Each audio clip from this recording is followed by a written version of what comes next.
I'll tell you what, it's hard to find a good theme park meal these days, unless you're willing to fork over some serious cash.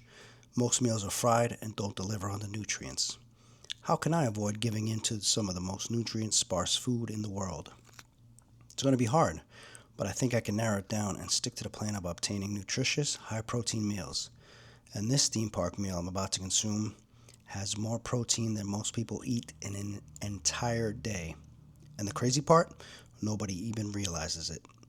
I visited Universal Studios in Orlando, and I think I just found one of the most antibiotic meals in the park. As a person who is trying to track their macros as best I can, it's hard to know what the meals actually consist of, specifically protein.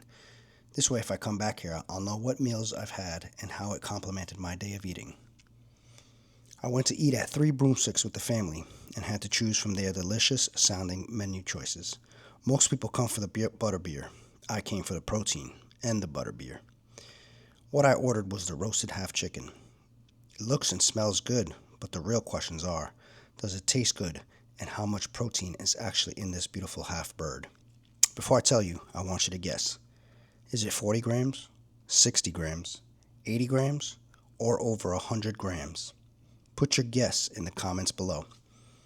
Well, after digging around online, I found that a roasted half chicken like this typically has around 60 to 75 grams of protein. That's basically the same thing as drinking 2 to 3 protein shakes in one meal.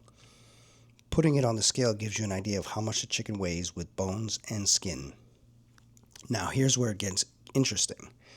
The protein mostly comes from the breast, which is considered the leanest part of the chicken.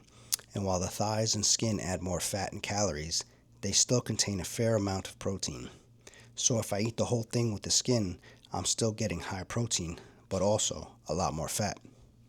To put it in perspective, chicken breast alone has roughly 30 grams of protein per 100 grams, which is why this adds up so quickly. If I wanted to make this even better for my goals, I would remove the skin and prioritize the white meat, but the skin and thigh meat add more flavor in my opinion. The bottom line is, I don't need to eat perfectly at theme parks. I just need to make slightly smarter choices if I want to be within my caloric or macronutrient limits while dining out and staying at my ideal weight or aesthetic. Either way, this might actually be the most underrated high protein meal here. Now, I want to know, would you eat this for your protein goals? Or are you still going for the snacks or chicken tenders with fries? Join me for the next video where I'm finding out how much protein is actually in the meals I eat, wherever I am, so I can stick to my goals. 65 to 75 grams from a theme park meal. Not bad. What shall we test out next? See you next video.